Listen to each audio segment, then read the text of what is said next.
Matrixx and Roadshow fans, we are back with another video. We're going to be talking about Obi-Wan Kenobi.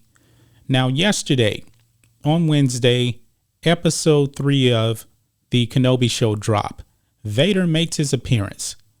Me and Rhodes actually go live, and I trashed that episode. I was like, they actually went full Jake Skywalker in this show now with Obi-Wan Kenobi. Obi-Wan Kenobi stands toe-to-toe against Vader, and when Vader shows up, Obi-Wan Kenobi brings up his lightsaber, and then he runs away. They turn Obi-Wan Kenobi into a coward. I had a major problem with that.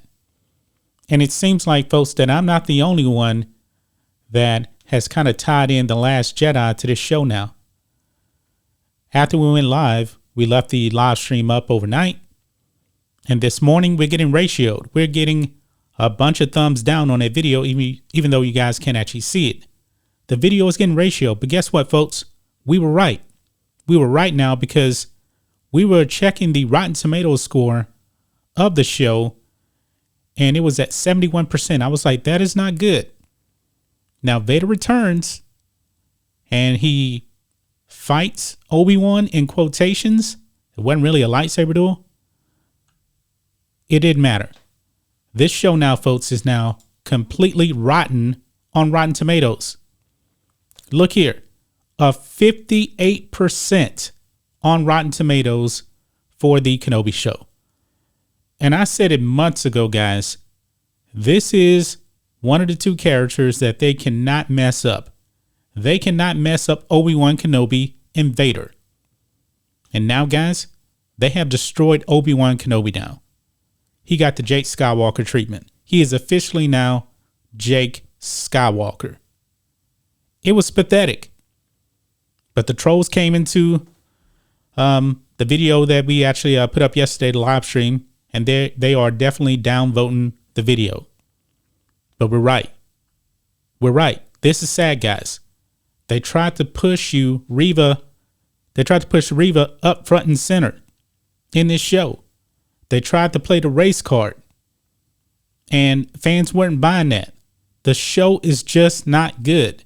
And I really did want this show to be good, because this is Obi-Wan Kenobi we're talking about. Ewan McGregor coming back as Obi-Wan Kenobi for the first time since 2005 in Revenge of the Sith. Hayden Christensen is back as Darth Vader. I'm happy that he is back. I really am. And I wanted this show to really succeed. But no, they decided to go down the woke route yet again and push a white male who is beloved by many Star Wars fans. They decided to push him around. Obi-Wan Kenobi getting pushed around by Leia. Obi-Wan Kenobi. This is Obi-Wan Kenobi in name only. I don't know who this guy is. I don't know who this guy is. I don't. It's something about this version of Lucasfilm ever since George Lucas sold. I believe it's a part of Kathleen Kennedy's agenda to destroy the characters that you know and love. And they want to bring in these new characters that, for the most part, they've done a terrible job. A terrible job. And they set Moses Ingram up for failure, because Reva is a poorly created character, just like Rose Tico, just like Rey, and all of these other strong, powerful women that they've been pushing out there. They can't create female characters because they're more focused on agenda than story. Look what they did to Boba Fett. The Book of Boba Fett is rotten on Rotten Tomatoes. That was a terrible show. Now, the Obi-Wan Kenobi show is better than the Book of Boba Fett. The best episodes of Boba Fett actually was The Mandalorian. It was The Mandalorian season, 3.5 or something like that, I guess you can call it. Yeah. Boba Fett was awful in that show. Awful. Another classic character. They got to destroy him. Goes back to The Last Jedi. What did they do? Jake Skywalker. Luke Skywalker was killed off. in that whole entire trilogy, the sequel trilogy, Luke Skywalker never left that island. Why? Because he was a coward. He was a coward. Now, they haven't went to that full extent with Obi-Wan, but Obi-Wan is supposed to be wise and everything like that. But now, this is Obi-Wan in name only. Last Jedi, 42%. I just don't get it, guys. I don't get it. And you already know the reason why they're going to say it's getting to 58%. It's because you guys don't like black women in Star Wars. You guys don't like black people in Star Wars. Even though everybody loves Billy D. Williams as Lando Calrissian, everybody loves Samuel Jackson as Mace Windu. When are you going to bring him back, by the way? Don't do it, because you'll just mess him up too. You'll just mess him up.